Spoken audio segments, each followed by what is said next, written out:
Hi, I'm Sam Sells, and welcome to my podcast, Clean Money. I like to say investing matters, and my show is to talk with everyday folks that are not only creating great success, but making an impact in society and improving the lives of others.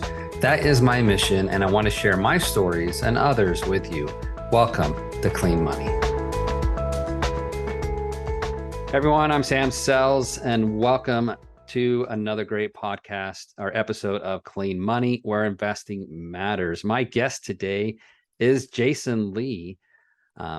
Jason, thank you for joining the show. And let me just tell everyone about you real quick. You are a highly recognized real estate broker in the multifamily real estate industry. You've worked with several 8 to 10 figure real estate investors in San Diego County, helping them acquire, dispose, and 1031 exchange in order to improve their portfolio.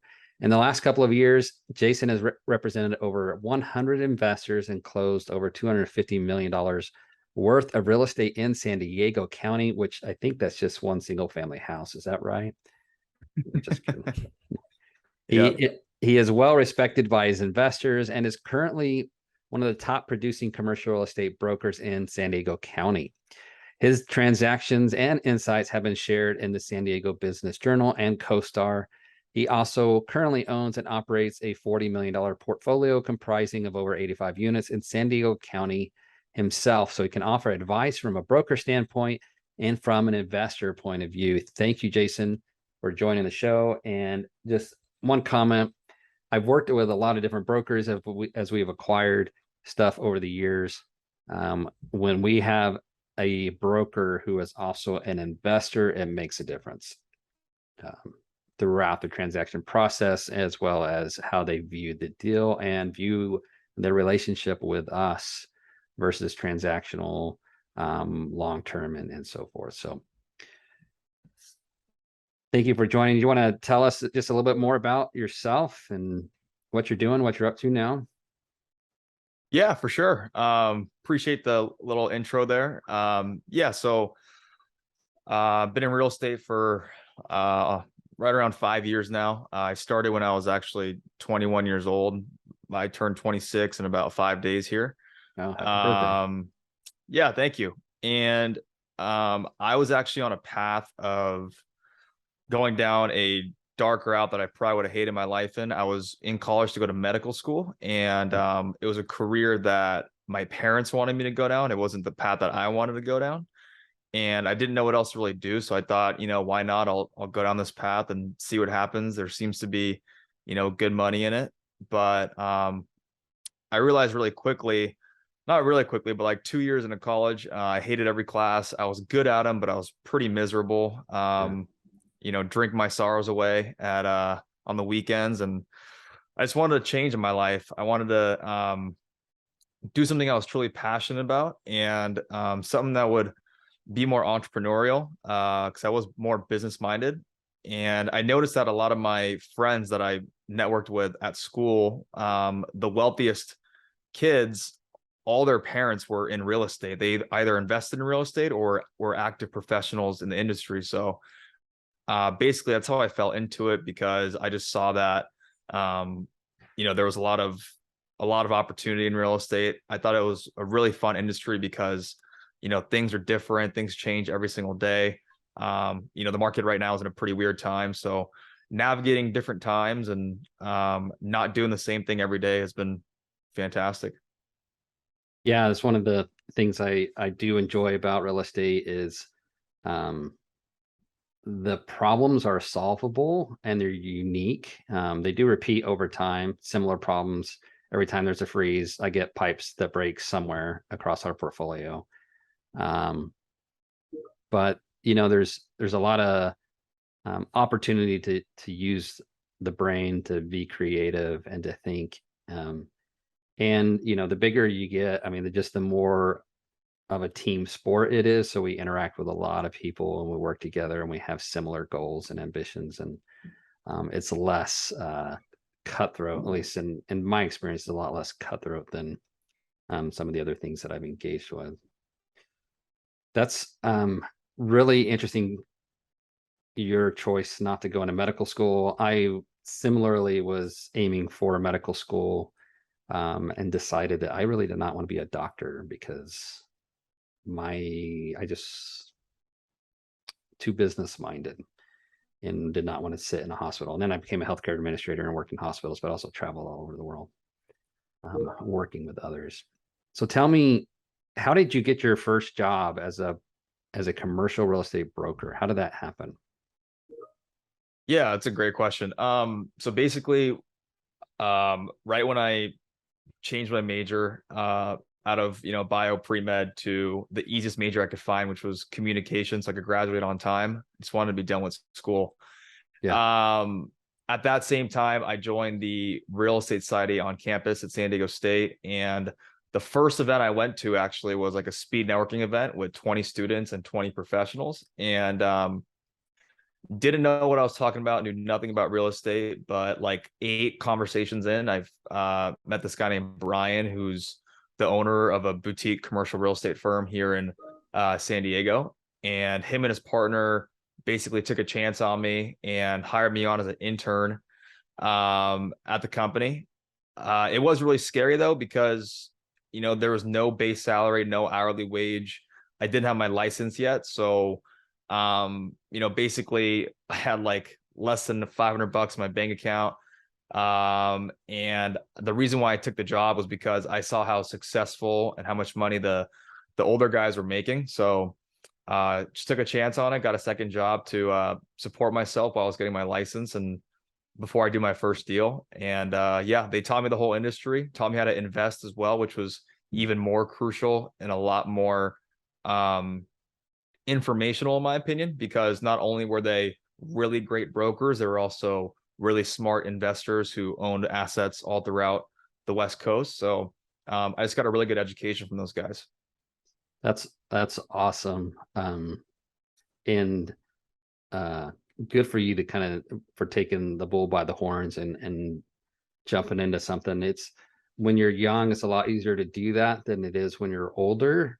But one of the things that I tell people who are younger, and even older folks, depends on kind of their point in life, but if you get a chance, one of the best ways to learn how to do this is just to go intern at an investment firm, go intern at a commercial real estate brokerage, go intern. And we've had interns, and they've been great. They've been really helpful, and we've taught them a lot of stuff, and they leave when they're ready to go on to their next thing in life. Their outlook on life is completely different, right? And so tell me about the first deal you did. Yeah, the first deal is a very interesting story. Yeah, my first deal as a broker, I'll go first on. So basically I was 6 or 7 months into banging the phones and cold calling every single day and trying to make things happen. And I finally got my first listing, and I was really stoked, very happy, because before that I was getting down on myself because I thought this was taking way too long to see something come into fruition. So when I got that first listing, I was super high up, excited for the future. And then the day after we get the listing agreement signed, the owner of the property unexpectedly passes away, and the owner did not have a will or a trust for his kids, and the property went into probate. And when a property goes into probate, it usually takes with legal fees and attorneys like 1 to 2 years to get out of probate. So I basically thought like this was a sign like for me to just like quit, just be done Yeah. with real estate. It's just not for me. Cried in my car that day on the way home, told myself I was going to give it up. And then, something like really miraculous happened. And like 1 or 2 months later, they ended up getting out of probate, and we ended up, closing escrow. And then, 2 or 3 months after that, I got like 3 or 4 more deals under contract. So it snowballed really, really fast. And what's really good for listeners to hear in that story is that success and failure live right next to each other. I mean, if I would have taken that failure and just quit, I was so close to, making it, so close to digging down to the gold. And It's just crazy thinking about it today on how much different my life would be. Yeah, that's great. Extreme success requires extreme failure. You see people on TV, you don't know what failures they've been through. I just found out yesterday that a really popular, um, guru for real estate guru, he had 350 units that he had foreclosed on in his past, but he was able to get through it and keep going because he lost that property. You would think, oh, you're dead. You're never going to work again. You're never going to get a loan again. You're never going to XYZ. But he kept going. Talked to another, I mean, Chapter 11s, there's a ton of people who've had Chapter 11 bankruptcies, and that's a little bit different. Chapter 7s, talking to somebody who's went through a Chapter 7, now owns $300 million worth of assets. After he went through the Chapter 7, figured out his life and got it all back on track, had a 400 credit score. The I've heard that, just in that similar vein, I've heard that, on average, each millionaire has 3 bankruptcies in their life. I don't know if that's true or not, but it's um, the thing is that failure is going to come, right? And Jason, this isn't, you're 26 years old. You got a lot of failures ahead of you, but that doesn't mean you're going to quit and run. You know, if you lost everything you have, you could, because you have the knowledge and you have the skill set, get back up, understand what went wrong, fix it, and then keep going, right? And build it all back up again. And you'll be faster at it because you know now what to do. So you Exactly. you do some teaching and helping other young folks. Tell us a little bit about what you're doing in that lane. Yeah. In that plane, something I've started focusing on recently a little bit, kind of as like a side business is, or like a side hobby even. Started a podcast during the pandemic as a hobby to meet people all around the country who are investors like yourself, and also to teach people who might not hear about some of the real estate, day to day, or failures, mistakes, success stories, all that stuff. So that's kind of how it started. And then just started, making content about my journey and my life, and how to invest in real estate to try to, bring more potential buyers into, my brokerage. And that led to more and more younger folks who connect with me because, I am younger. So when they hear someone younger talking about real estate, the younger generation does connect with me a little more. So, worked with Steve, as you know, to kind Mhm. of build that brand out. And that brand's gonna be basically like how to get out of the system if you're younger, how you can invest, save, start your own business, to not just be a corporate W-2 worker until you're 65, 70 and hoping for a pension. So yeah, that's basically another focus that I'm gonna be honing in on in 2023. Awesome. Have so as you've been growing that system, how does that impact you when you help others, and what do you see happen in their lives? Yeah, I mean, I think the most fulfilling thing I've ever done is, hiring my small team of agents. I have about 7 agents that I've trained and hire on a weekly basis, or like 3 times a week. We get Mhm. together and talk.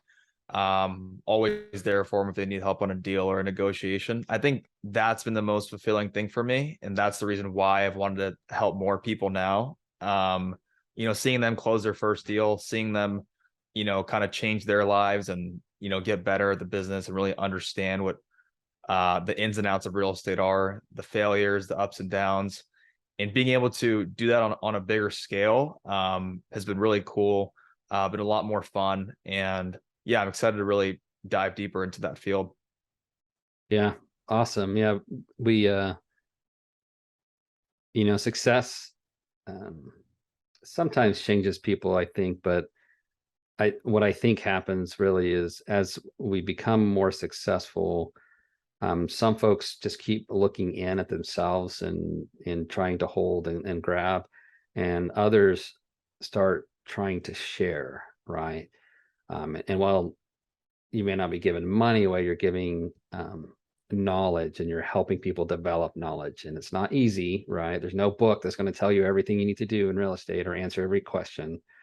I've read lots of those books, and it's, as good as books they are, they're just helping with one aspect or some other aspect. You really have to learn by doing. And folks helping, mentoring has made all the difference. For me, coaches help. And I always advise, folks, if you're new into the system, find a coach, find a mentor who can help you. Don't do like I did and think I could just go out there and start buying stuff and learn it from books and YouTube. You can, but you can also have a lot of bad outcomes that way, because you can get yourself into some pretty icky waters. You mentioned failures again. Tell me, tell me of, maybe a struggle you've had or a difficult situation that you've had and that you guys were able to overcome. Yeah. I think one difficult situation that I had to overcome when I first started investing was I knew absolutely nothing about construction and renovations. I mean, I knew a little bit, but I definitely wasn't an expert. And the biggest mistake I made in my real estate career, which is sad because it was actually a referral that I got. One of my clients sort of referred me a contractor, and I basically saw a lot of red flags, but didn't really care because I trusted the referral. One red flag was he wasn't licensed. Second red flag was the labor seemed way too cheap for what the property actually needed. I had a good idea of what it would cost, and he was like 30-40% below what I thought it would cost.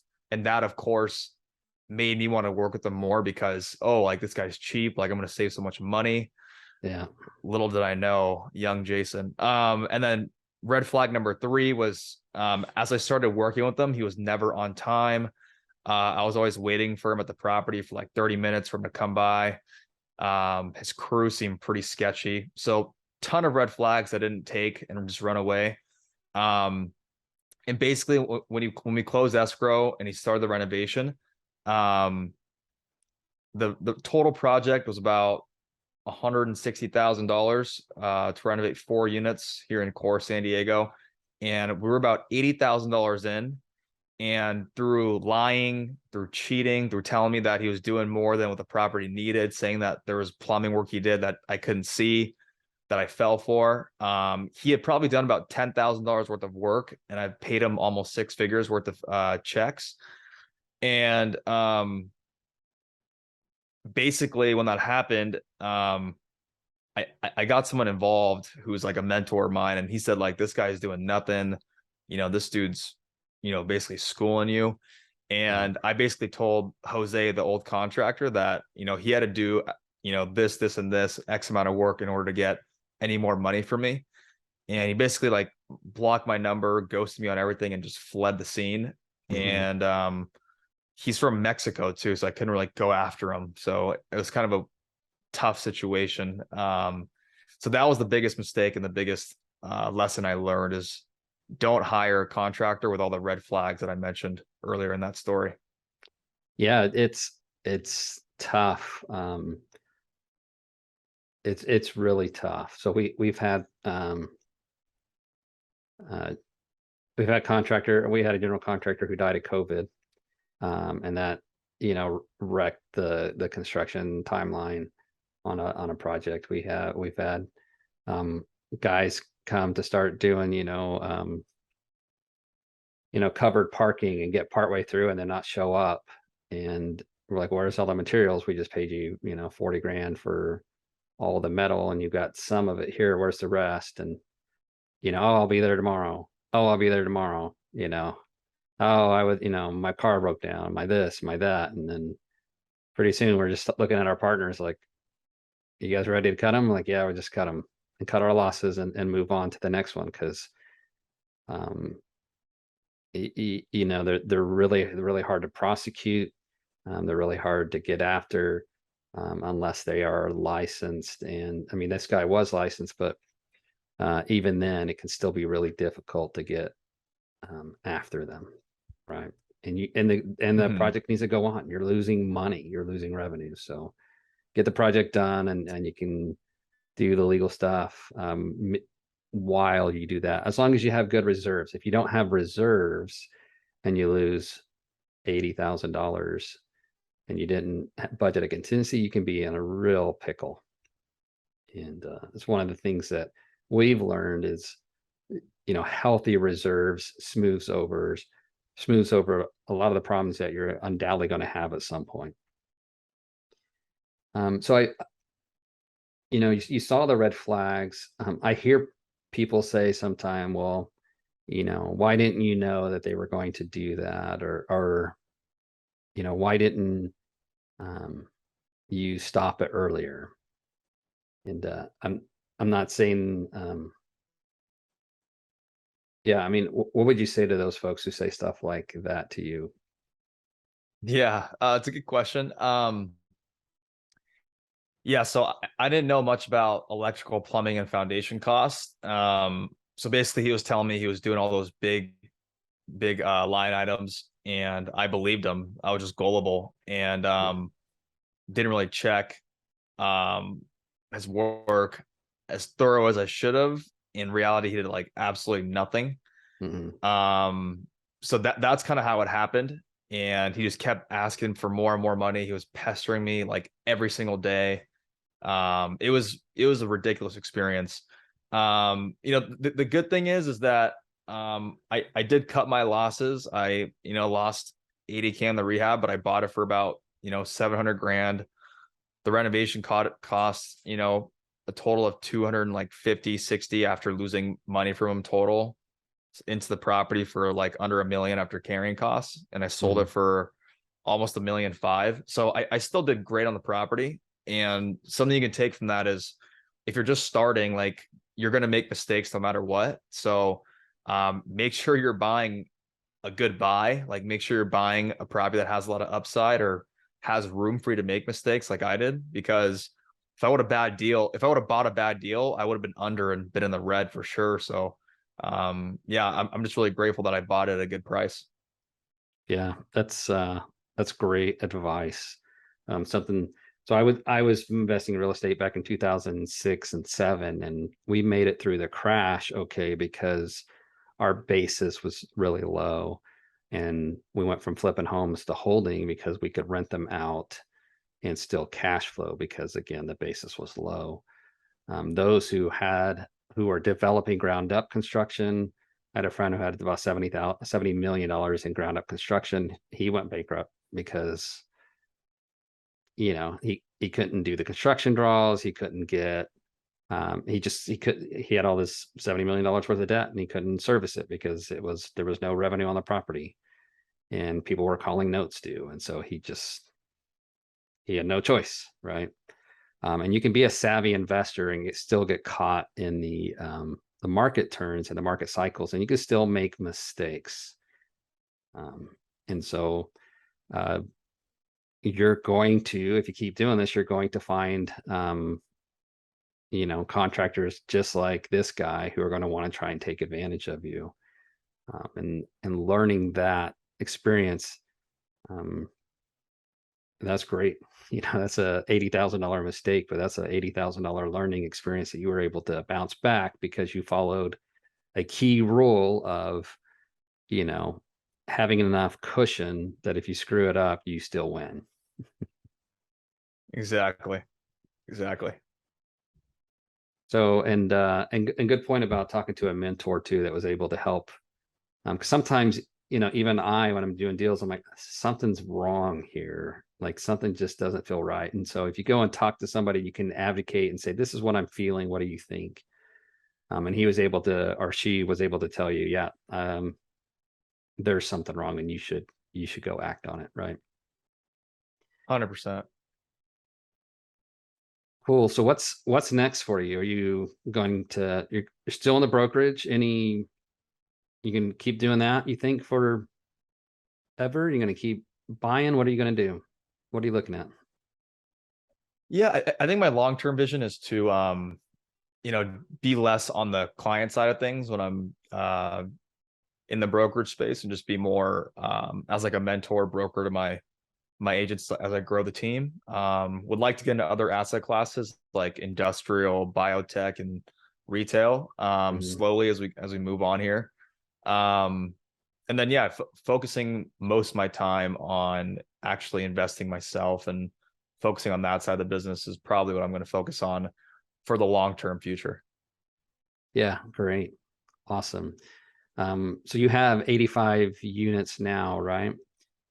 Um, We just Yeah, we just closed on like a few more buildings. So now we're at like 119 units. okay. But yeah, I mean, most of that was done without raising any. We've only raised two buildings, but like up to like the 80 unit mark, we didn't raise any money from outside investors. So I can talk about that too if you Yeah. like. Yeah. I'd like to hear how you did that. Yeah, this could help someone who's looking to get started, because I personally think you should not solicit investor money, even if it's your best friends or your family, if you've never done a deal before. I think it's the worst way to go, because if you make mistakes, not only is your money at risk, but your loved one's money is at risk. I think that's the worst possible feeling if you lose other people's money. Hmm. So I went the opposite route, and I just saved up all my commissions that I made. I saved up like over $1 million in commissions, partnered up with one of my best clients who I partnered with. He runs a hard money business, so he raises private money to, fund fix and flip deals. And basically, I was the deal guy, he was the debt guy, and we both shared the equity 50-50. And I found really good deals that were 2 to 4 units, sometimes 6, 8 units. And we would flip them, and then we'd hold them for at least 1 calendar year and do a 1031 exchange into twice the amount of units. Or one time we even took 2 4 units and bought a 20 unit building. So that was a strategy on how we grew quickly without raising money from other people. That's awesome. I love that you guys started small, and then rolled it and built it up like, just a, stone rolling down the mountain, getting bigger, bigger. That's awesome. Great way to do that. And I wholeheartedly agree. You should never raise money if you have not done a deal. And so if you have some cash and you're wanting to get started, a good way to go is to invest as an LP on a deal at a minimum.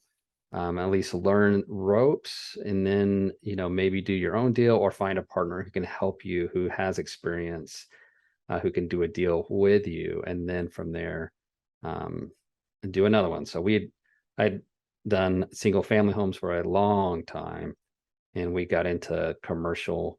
We did 2 deals in commercial, and then we raised a small amount on our third deal. But both of those first deals were profitable, making money, before we moved into the next one. Um, and we still made mistakes, right? Even though I've done, lots of deals. I've done 20 something syndications now.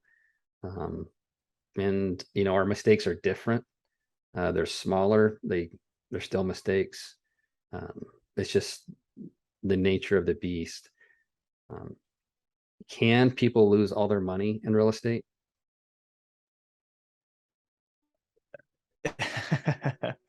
I mean, I think so. I mean, I've, knock on wood, hasn't happened to me. I've heard horror stories of happening to some people. It depends on how bad of a situation you're in, how bad of a deal you bought, how bad of a market condition. I mean, if you bought the highest prices in 2021, early 2022, and you got bad debt on it, you're probably in a really bad spot right now. So I think it just depends on how bad the situation is that you're in. Yeah, I think everyone who bought on a bridge loan, if they hadn't refinanced it because they were doing, I mean, bridge loans were going out like hotcakes, in 2021. Everybody's getting bridge. I got a bridge at 3.5%, but now it's at 6.5%. That's fine, right? We measured for that, but the current marketplace, there's never been an interest rate hike like this in America's history. And so if you got 6.5% debt and now it's 11.5% debt, that's a deal killer. And that could That's that's you so you could be bad. losing $50,000 a month or $70,000 a month, change in debt service. You could have had an amazing deal and now it's terrible. My expectation, I fully expect 2023 to be a year full of bankruptcy filings. Chapter 11s are good. You can restructure and keep the deals and move on. They're super expensive, or people selling for a loss. And we've been trying to buy deals where people are selling for a loss, but now banks are really reticent on what they're ready to buy as well. So it's hard to get these heavy value add deals when the banks come and say, oh, we'll do it for 10.5%. Like, yeah, can't make that work. Cannot make that work. So what other advice do you have for new folks coming in? Who should they talk to? Where should they go? Yeah, great. That's a great question. For new folks looking to get into real estate investing or investing in general, I think Warren Buffett said it best. Risk comes from a lack of knowledge. So if you don't know what you're doing, the risk is 10 times higher than if you know every single bit about the asset class you're looking to buy in, the market you're looking to buy in, doing your due diligence, learning from people like yourself who's been doing it for a long time. So I think the most important thing you can do if you're just looking to get started is gain that knowledge and network with people who've been doing it for a long time and have already walked the path that you want to go down. That's the best advice I can give. But also, like, there are those people who overanalyze and get stuck and get paralyzed and never buy their first deal. Buying your first deal is scary, no matter how good the deal is. The first deal I bought was an amazing deal, and I still had negative thoughts every day about it. I almost pulled out because I was just scared, afraid of the unknown. So no matter how good an opportunity is, if the numbers work and you know it's a good deal, you've done your homework, just make sure you pull the trigger and buy it. Because if you buy it with emotions and not with objective numbers, your emotions are going to get you out of that deal, and you're going to be kicking yourself later when the deal's worth 10 times more in 10 to 20 years. So, yeah.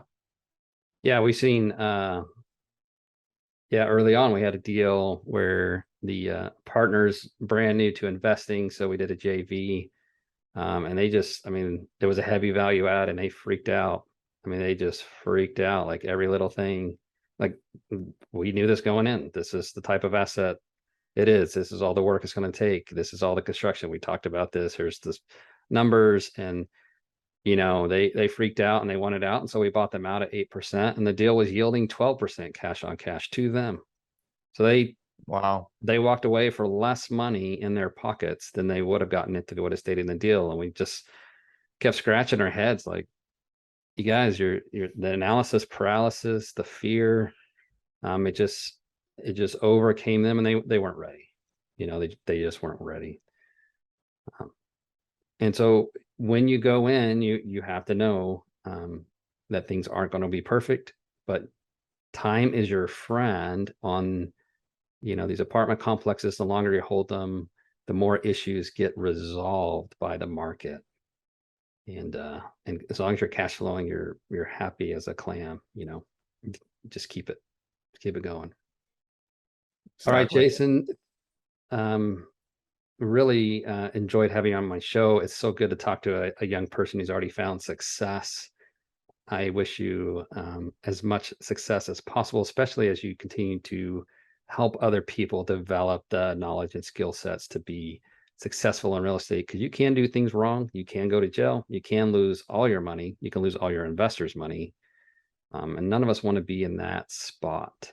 And if we get in that spot, whether it's a market downturn, like my friend who lost 70 million back in 2008, or something we did wrong, then get back up, figure it out, and make it right, and then keep going. Right? Never, ever, ever give up. So, where can listeners who want to reach out to you, who want to learn from you, how can they find you? Yeah, easiest way is to just reach out directly on any of my social media platforms. I'm on most of them. LinkedIn, Instagram, TikTok, YouTube. It's just my full name, Jason Joseph Lee. It's the easiest way to get in contact, and I'll always respond. So let me know if you have any questions. Awesome. You heard it, folks. Make sure you reach out to Jason and find out more about what he's doing through his links. And Jason Joseph Lee. Awesome. So tell me one thing wild about yourself that nobody else knows or very few people know, just for fun. Yeah. One of the reasons why I had a quarter life crisis and decided to switch from from pre-med bio to real estate was because this one night before like finals week, went to a concert and tried magic mushrooms the first time, and I had this insane realization that I had to go into real estate. So that's something crazy that very little people know about me. That's awesome. Super fun. Thank you for sharing, Yeah. man. That's good. All right. Well, love what you're doing. Love the impact you're having in others' lives teaching. And good for sharing. I hope you find lots of followers and are super successful because our systems just don't teach us. They don't teach us as kids. They don't teach us in college. I guess now you can get some education on that at certain schools, but holy moly, the